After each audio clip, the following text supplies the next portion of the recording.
Hello and welcome back to another video. It is your host Weeb Union, and in this one I'll be doing an analysis of the upcoming Russian winter offensive.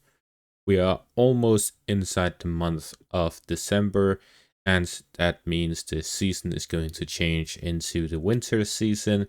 The winter season in Ukraine has two types: either the extremely cold winter, which is usually in the northern parts of the country, or the extremely muddy and warm winter, which makes it very difficult for any side to conduct offensive operations.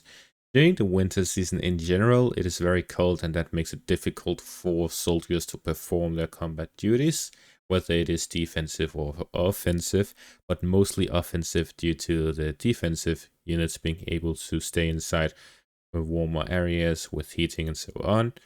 However, it will be very difficult for Ukraine this winter due to the Russian strikes on the Ukrainian energy infrastructure. The Ukrainians are going to have lights out up to 20 hours a day in some areas. Other areas have seen lights out for multiple days, including the city of Odessa in its entirety. It was reported that they were without power for multiple days. So we see that the Ukrainians in general have very difficult time in terms of power supply, which is needed for most of the heating, and this makes it difficult for the Ukrainians throughout this winter, both for the civilian and military aspects. Therefore, it is impossible to foretell the intensity of the fighting through the winter season, but to take a safe bet, we can take a look at the main roads and supply lines to explore the offensive operation based on those, because they are not affected by the season. I'll go through the front line one by one as I cover the entire section of it. Starting out in the south in the Zaporizhia direction, there's been talks of an upcoming Russian offensive. We've seen several Russian advances across. However, there's been nothing significant, and it's been silent for over 10 days now. The main efforts of the Russians are both in the direction of Orikhiv in the central parts of the Zaporizhia region, and there's Holyaypole in the eastern parts of the Zaporizhia region. In case of a Russian offensive in this section, it will be a limited one. The main reason for this is that the Ukrainians still have a lot of forces in this section of the front line. There's not been any heavy fighting in this section, although there's constant artillery barrages between the two sides. The Russians and the Ukrainians are simply facing off without actually attacking each other, and this means that the casualties here are generally lower than anywhere else, and the consumption of equipment, weapons, ammunition, and so on is also lower. This means that the most fresh Ukrainian troops are located around this section of the front line, and there's also a large number of them. Similarly, there's a large number of Russian troops, and they are not expended at all. So in general, there's a lot of forces in this section, and they are fresh units. That means any sort of operation here would be difficult to perform by either side, especially with how heavily fortified this section of the front line is. Therefore, if there is any offensive operation that will take place, it will likely be centered around the urban areas of Orikhiv and Holyaypole, where the objective of the Russians would be to heavily rely on their FAB bombs and their artillery superiority to heavily bombard the Ukrainian positions and then storm them with armored vehicles, both in the direction of Bilohirya in the east, Malotokmashka, Novodanilivka, Novoandrivka, and moving up towards Orikhiv. Similarly, in the Holyaypole direction, there will likely be advances of the Russians along the railways towards Selizhnishne, from Merfopil towards Holyaypole, and down south towards Holyaypole in a combined strike from those directions. However, it is unlikely that such an operation will take place, and I rate it as a very low possibility of an offensive operation being launched here in the direction of Zaporizhia. Instead, if it happens, it is due to the Ukrainians relocating and rotating forces from this section of the front line to a different section to support the forces there, and the Russians would find a gap to exploit, and they would take advantage of that. Other than that, positional fighting will likely take place, as Russians will look to improve their positions in this section to discourage the Ukrainians from launching another offensive in the southern direction to cut the land bridge between Russia and Crimea. The Donetsk region, where we are currently seeing the most fighting, we are likely going to continue on that path, as the Russians are continuously launching offensive operations, especially focused around Pokrovsk, Kurakhove, and Velika Novosilka, all located in southern and western Donetsk. The objective of the Russians is to gain control over these regional supply hubs to further improve their positions here in the southern parts of the Donetsk region, separating the southern and northern parts of it. It will also be focused around gaining control over Pokrovsk to then flank their Ukrainian positions along the main defensive line in the Donetsk region, which is the Slovyansk-Konstantinivka line here in the central parts of the Ukrainian-controlled Donetsk region. This, combined with offensive operations from Chasiv Yar, Toretsk in the south, and eventually flanking Siversk and Liman in the northern parts, the Russians would likely continue these offensive operations in the winter season. The objective would be to gain control over Pokrovsk, Kurakhove, and Velika Novosilka to then flank the Slovyansk-Konstantinivka line. At the same time, gain control over Chasiv Yar, Toretsk, and Liman in the northern and eastern parts of the Ukrainian-controlled Donetsk region. It has become clear from these 3 years of the war in Ukraine that the Russians are not looking for any big aerial offensives. At the start, we saw some. Following that, the Russians reorganized and went to the battle of attrition. The Russians started out with having inferior numbers in terms of manpower. The Russians made up for that with a partial mobilization and constant recruitment. Now the Russians are superior in numbers. Therefore, if they wanted to do any large-scale offensive operations, they would have done so already. Considering the fact that they haven't, it is unlikely that they will do so unless they see a massive gap in the Ukrainian defenses and want to exploit that. Therefore, it is unlikely we'll see any sort of operation like that, and the battle of attrition will continue, focused around the southern Donetsk region, from which the Russians will then develop it to the northern Donetsk region. Gaining full control of this region will allow the Russians to then develop offensive operations towards the Dnipro region and bypass the fortified positions of the Ukrainians near the Zaporizhia section of the front line. And that is exactly why it is very unlikely that the Russians will launch an offensive operation in the southern section of the front line, as the Russians can bypass them by ending the fighting in the southern Donetsk region. This is, however, a risky operation because the Ukrainians are already building fortified positions near Pavlorad and in the eastern and northern parts of Zaporizhia. The Ukrainians already see this threat from a long time ago that the Russians could bypass the fortifications in the south. Therefore, they are focusing around the fact that Zaporizhia is located near the Dnieper River.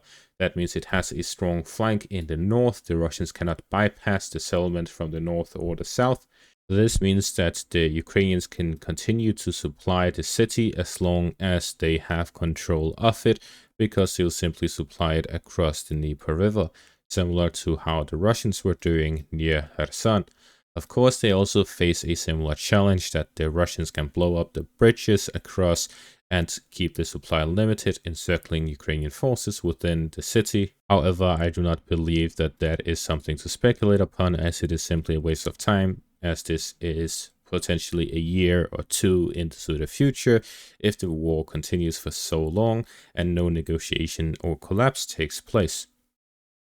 In the northern direction of the Donetsk region, it is clear that the Russians will be focusing around flanking the Ukrainian positions here near the Konstantinivka-Slovyansk line due to the fact of the heavy fortifications located east of that line, or the line itself. The Russians are fighting over Chasiv Yar to gain control over the high ground near the fortified positions, which would give them a significant advantage, but will not allow them to capture this defensive line. Instead, the capture will likely take place from the rear, as the Russians will look to gain control over Pokrovsk and then push towards the line. At the same time, the control over Liman in the north will allow the Russians to hit the supply lines of the Ukrainians near Slovyansk. Gaining control over Pokrovsk will allow the Russians to push towards Pervinkoe, which is one of the main supply lines into the direction, and the Russians could physically or operationally encircle the entire Donetsk region through the capture of Pokrovsk, as the Ukrainian fortified positions north of Pokrovsk are practically non-existent. In the Liman direction, Luhansk, Kharkiv direction, the Russians will continue their offensive operations along the Oskar River line to gain control over everything east of it, including Liman and the northern bank of the Severodonetsk River. Following that, they may look to gain control over Kupiansk, Deverishne, Izium, and important positions on the western bank of the Oskar River line. However, again, this is far off into the future, as the Russians are currently working to gain control of the eastern bank of the Oskar River line, and several developments can take place following that. In the Kharkiv direction, it is unlikely that significant developments will take place. It is likely that positional fighting will continue. The objective of the Russians is simply to redirect Ukrainian forces from other sections of the front line, and the Ukrainians keep their forces in this direction. Therefore, there's no reason for the Russians to change their current methods in the area, and the Ukrainians are so far unable to make any significant progress in recapturing this section of the front line. In the coast direction, the Russians continue positional fighting all across the Ukrainian incursion, and the Russians will likely continue doing so over the winter season, where they may regain full control over the Kursk region by the end of winter, due to the Ukrainian forces simply being unable to withstand the Russian pressure in the area. The Russians now outnumber the Ukrainians, and the Ukrainians are out in the open here in the Kursk region. There's not enough defensive positions for them to settle in, and there's not enough fire support here this close to the Russian border, on the Russian side of it even, that the Russians simply outgun the Ukrainians too much. The Russians have proper air defense, the Russians have proper supplies, the Russians have proper air support, and everything else here this deep into Russian territory, and therefore the Ukrainians are simply at a disadvantage on every level. The loss of the Kursk incursion for the Ukrainians may leave a gap in the Ukrainian defenses in the Sumy regions, and the Russians may use and look to exploit that to launch an incursion into the Sumy region and gain control over some of the areas there. This will allow the Russians to turn the situation around in the Sumy region and still force the Ukrainians to keep some forces in this direction. And again, even if they enter the Sumy region with this close proximity to Russia itself, the supply lines, the air support and air defense of the Russians is significantly stronger than, for example, in the Zaporizhia or Kherson directions, which are much further away from the main supply hubs of the Russians and their main Russian military capability. Zelensky just said today he practically announced that a new counteroffensive would take place. He didn't mention when or where, but he said it will take place. So based on this, we may expect another Ukrainian offensive or counteroffensive similar to the Kursk incursion or the Zaporizhia offensive. Whichever it is unclear, neither the site, the location, or the timing. However, based on what we see, it is likely that it will either be in the Bryansk direction or the Belgorod directions, potentially even into the Kursk direction, but from a different angle. It is unlikely it will be anywhere across the front line in the east or in the south, due to how well the Russians have entrenched themselves in these directions, and the offensive operations there would simply be too risky with little to no avail. However, it is possible that the Ukrainians will launch a localized counteroffensive, potentially to recapture some areas like Volodar, Vrhove, Selidove, or generally areas to strengthen the defense by proactively attacking the Russian forces before they launch an offensive towards Pokrovsk, for example, or to secure Velika Novosilka in the south, generally just to improve the defensive positions to extend the battles a bit more in the Donetsk region. Therefore, it is unlikely they'll make any significant changes to the front line. However, it is likely to just take advantage of the Russian forces that have been fighting a long time during the offensive operations, with some fresh troops that are likely arriving from the training that is constantly taking place in European countries and NATO countries, as well as newly supplied equipment. And that is going to be all for this video. I hope I covered everything. If you have any additional questions as to potential scenarios, or if you have any comments on my analysis, or whether you want to challenge it or compliment it, leave it down in the comment section below. Thank you all for watching. Make sure to leave a like, subscribe, check out my Patreon and YouTube membership for additional content. Thank you all for watching and have a great day.